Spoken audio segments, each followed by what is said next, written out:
राज्य में नूतन सरकार परिवर्तन पर ग्रामांचल में प्रकृत गरीब चालचकर घर हिताधिकारी प्रधानमंत्री आवास रे सामिल करने लगी प्रत्येक ब्लॉक बीडीओ निर्देश क्रमे प्रत्येक ग्रामर पंचायत एडीओ पीओ को नियोजित कर हाटडी ब्लॉक पीओ एडीओ मनमानी कोठा घर थिबा हिताधिकारी नाम थिबा बेले प्रकृत गरीब हिताधिकारी बाद पड़ता अभियोग सूचना है कि गाँ टाउटर मातिछंती प्रधानमंत्री आवास करई देबा लगी अर्थ लुटुछंती। हाटडी ब्लॉक डर ग्राम पंचायत सरला ग्रामर लीलावती संखुआ स्वामी देवव्रत परिडा जड़े गरीब हिताधिकारी अटंती। ऑनलाइन रे आवेदन करबा परे चालचकर घरर सर्वे करा जायथिला। दुर्भाग्यर कथा हिताधिकारी पाखरु गाँ टाउटर अर्थ नै घर करई देबा लागि नैथिले। अभियोगकारी हाटडी ब्लॉक को पहुंचबा परे प्रधानमंत्री आवास नाम नथिबा बेले बीडीओ पाखरे अभियोग पत्रटी दैथिले। बीडीओ प्रतिश्रुति परे हिताधिकारी सही स्थान को प्रत्यावर्तन करथिले।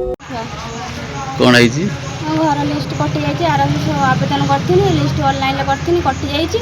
आज आवेदन करते जाइए सर्वे करते जाइए मुझे लिस्ट ना बोली मोर आसिली पैसा भी 500 टका नहीं किए पैसा 500 नहीं तो हम जाइए घर लिस्ट कर पदला भाई जाइए संगे जीवन भाई भी जाइए बदलाव किए आम गाँव में वार्ड मेंबर अच्छा सरला गाँव एने किसी अभियोग करथिले कि वीडियो मास मुझे कहीपर मुझे तो कहली तुम आर वर्ष घर लिस्ट आसो आज लिस्ट तो आसलानी बोली सर्वे करते जाइए से आम आसलु पचारू सी भी कहले ना तुम लिस्ट ना एटी भी आसिक सार को पचारू सी भी कहले ना एटी भी तुम लिस्ट ना आप्लिकेसन जो भूल करते काले तुम देख आम कौन कर।